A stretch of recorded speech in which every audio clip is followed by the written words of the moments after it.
like during this difficult year, you have been so inspiring to teachers all across the country, actually all across the world, with your Monday messages. I can't tell you enough how I look forward to those every Monday, and they're very simplistic, but they mean so much. So, what made you start these, and how do you choose your theme each week? So that's another whole podcast. But truth be told, and I'm getting a little better at telling the story now, but it started really the background of it from a while back and the struggles that I've had.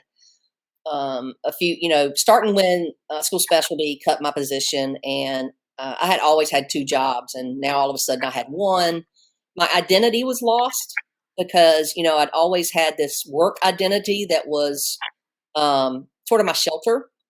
My personal identity, not so much. Didn't care so much about it, and I always kept it covered up. Didn't let people see the personal side of me, and so it's really opened up a lot of wounds and a lot of memories that I had to deal with, and I've been doing that.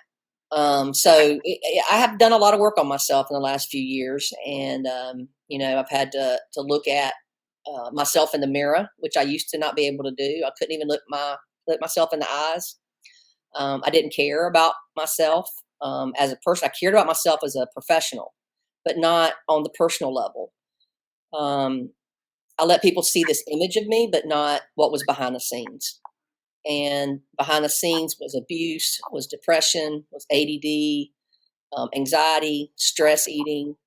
I'd use alcohol to mask it and to socialize or act like everything was fine, or release stress, things like that. But it would cover up those issues, and I was ashamed. And I didn't, mental illness like depression and those things were, you know, um, stigmas. And so we're talking a lot more about them, and I think that's kind of helped me a little bit to be able to talk about some things a little bit more, although I'm not the most comfortable to talk about it totally yet. I mean, yes, I know this is getting out there, and I'm beginning to learn to talk a little bit more about it, but it's still very hard. But after praying, counseling, some medication, and I'm continuing to learn about some of the systematic changes that happen with these illnesses and about people that are oppressed from mental illness and other things. I started coming out of my shell a little bit, and so to your question, I mean, I'm better. I'm better now, and I've started walking. I started caring about myself, and I was looking online, and Guy was talking to us about videoing and doing some things, and so I got to the point where I felt worthy again about myself a little bit, and so he was talking about the videos.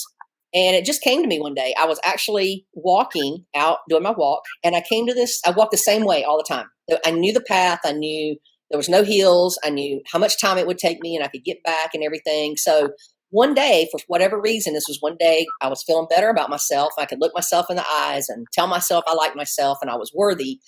And I was out on my walk, and I stood at the turn one day that I always turn right and go, and there was another path on the left, and I thought, I looked right and I looked left, and I saw a sign, and I took my camera out for whatever reason and said, put it on video and said, I'm making a choice to go a different path.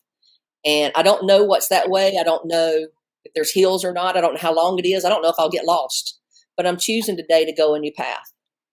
And I put that on Facebook. I mean, on Twitter. And that was my first message. And so that's when it started. And I don't know why really, except that, I was kind of encouraged, from all of us talking about putting something out on video. And I think it was just one of those steps I needed to make in my path. I felt like I was kind of taking a new path, and I was scared. I thought I did not want to do it. I didn't have anything really prepared. It was just sudden.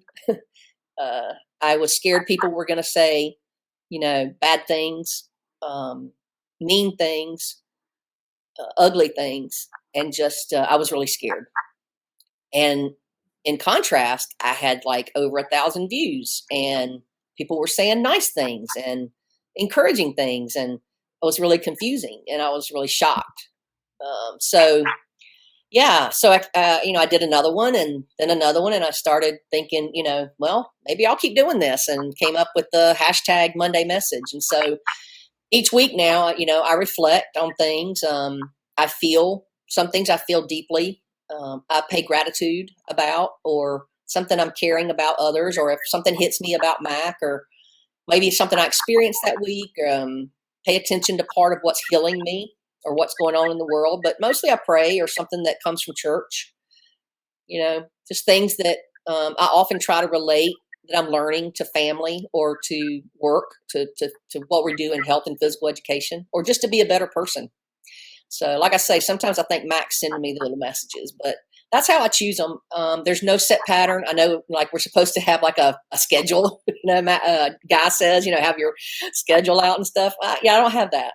It's a Sunday night, Monday, or sometimes it's a Wednesday, and I'll put a little note in my thing, or whatever. And sometimes I'll video it early, just because that's when it hit me. Right. But it's a feeling. It's a movement in me for whatever's going on. That's whatever works best for you. That's the most important thing. It's an inspiration of whatever hits. Yeah.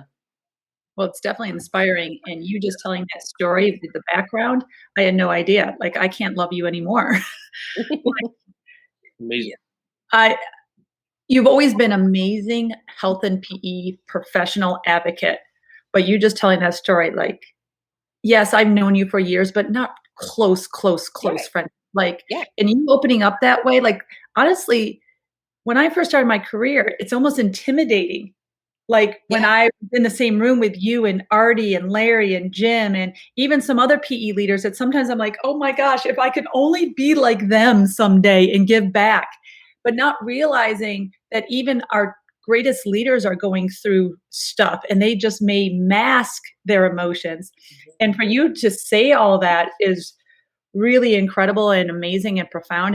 And I please keep doing those Monday messages, because I can, after you explaining how Larry McDonald influenced you, you hear his voice now through your messages. I mean, it's Kymm Ballard, Yeah. but you can tell that Right. he's been resting on your shoulders and sending you messages throughout your whole career. Yeah, he So, has.